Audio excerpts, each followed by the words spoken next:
Hey guys, welcome back. Here we are today with part 3 of our lessons about the periodic table. This one is about periodic trends, probably the most difficult part of this unit. So let's get started.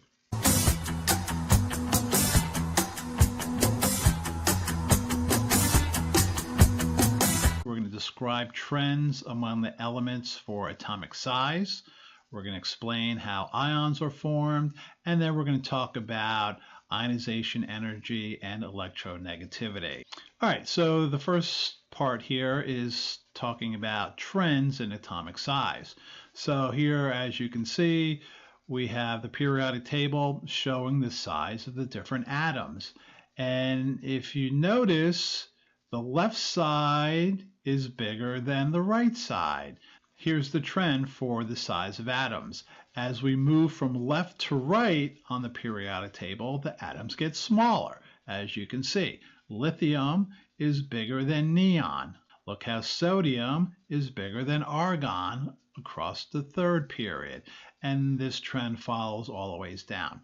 Notice how the transition metals, they kind of are all about the same size. Okay, so this really pertains to only the representative metals, but that's fine.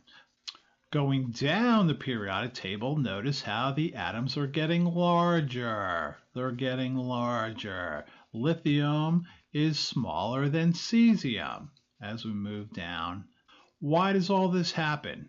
Glad you asked. Okay, the reason why atoms get smaller going from left to right on the periodic table has to do with the number of protons. Now, remember, the nucleus of the atoms are positively charged. Electrons are negatively charged, so there's an attractive force there. Let's look at the difference between lithium and neon. Lithium has 3 protons, neon has 10. Think of it as like a tug of war. If you had 3 guys pulling in on the rope, you're going to have a certain amount of force. But what if you had 10 guys pulling in on the rope? They're going to have more force. They're going to attract the electrons closer to them, thus making the atom smaller. So as we move from left to right, we have an increase in the number of protons, which increases the pull on the electrons, making atoms smaller. How about when we go down a group? Let's look at group number 1, lithium, sodium, potassium, rubidium, cesium. They're getting larger. Why is that? What's happening as we move down? What does each period stand for? Energy levels. So lithium has 2 energy levels. Cesium has 6 energy levels. So you can kind of see how cesium would be bigger because it has 6 energy levels compared to lithium, which only has 2. Much bigger, more energy levels. There you go. Okay, so let's take a look at ions right now. We learned about ions before when we were learning about subatomic particles. Ions are what happens when atoms gain or lose electrons. This we'll see in more detail in the next chapter, but for now we'll just go over some basics. Let's take a look at a sodium atom and a chlorine atom. These are just regular sodium, regular chlorine atoms. Notice how sodium has 11 protons. That's why there's a plus 11 in the middle there. And if you count, there is 11 electrons. That's a neutral atom. Let's look at chlorine. Chlorine has 17 protons, which is why it's chlorine, because all atoms of chlorine have 17 protons. Count the number of electrons we have there, 17. They're equal, also a neutral atom. What happens when we put these two together? This is how chemical reactions are formed. This is what ends up happening. We mentioned before that metals lose their electrons and they give them to the nonmetals to satisfy the octet rule. So the sodium atom has 1 valence electron, that one on the outer layer there, and when it comes into contact with chlorine, it's going to lose its electron and give it to chlorine. Let's see how this happens. There it goes. What happened to the energy level of sodium? The third energy level, it's gone because there's no more electrons in there anymore. its valence electron went over to the chlorine. Look at sodium now. How many electrons are in its outer shell? 8. 8.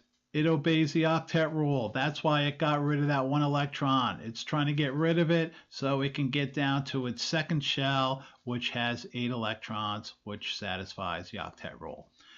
Look at chlorine. Chlorine had 7 valence electrons. It just gained 1 from sodium. Now it has 8 valence electrons, satisfying its octet rule. So both these atoms are now happy. They have 8 outer electrons. But the charges end up changing. Sodium lost an electron, so it becomes a positive 1. And if you don't believe me, count up the number of electrons.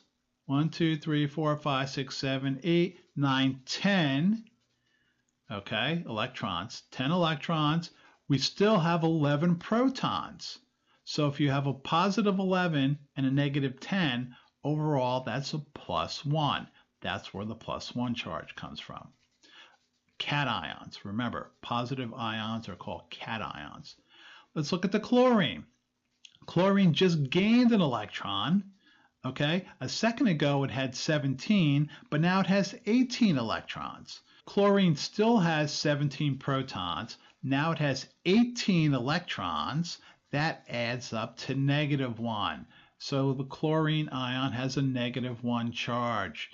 This is how they attract each other and form a salt. Sodium chloride, table salt. The positive charge from the sodium, the negative charge from the chlorine.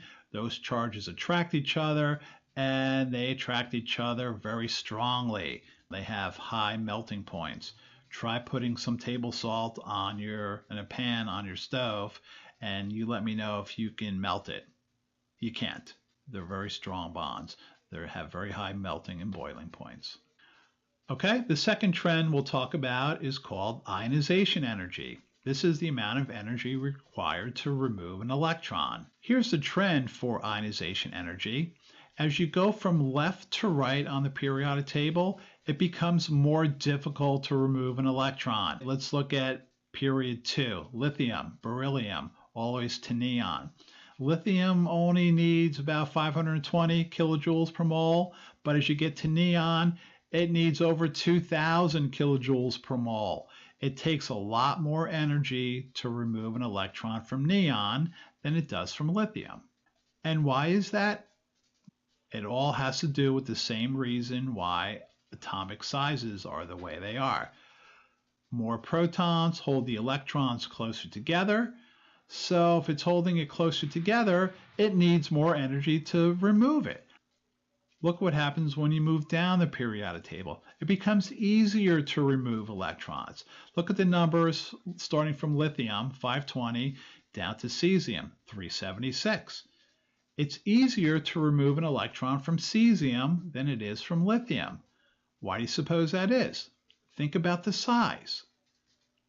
Cesium has 6 energy levels. There's an electron that's really far away. It's 6 levels away from the protons. So that is kind of easy to remove. It doesn't take that much energy. Lithium, however, only has 2 energy levels, so they're all much closer to the protons and they're being held tighter and with more force. So that needs more energy to remove. If you understand the concept here, you really don't have to memorize these things. Just understand what's going on. And the last trend that we'll talk about is called electronegativity. That's the ability to attract electrons. And again, it's the same reasons that we've been talking about. Look at the numbers here. Compare lithium over here on the left, has an electronegativity value of 1. Go all the ways across to fluorine. Fluorine has an electronegativity number of 4. The higher the number, the more it wants to attract electrons. Compare the elements going from left to right. You'll see how the electronegativity numbers are increasing for all cases. And again, this is just about the representative elements. Notice how we're talking about groups 1, 2, 13 through 17. The transition metals aren't in here.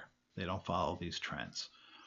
Let's look what happens when you go down the periodic table. Lithium has an electronegativity value of 1. Cesium has an electronegativity value of 0.7, which is less. Okay, so they're decreasing, going down.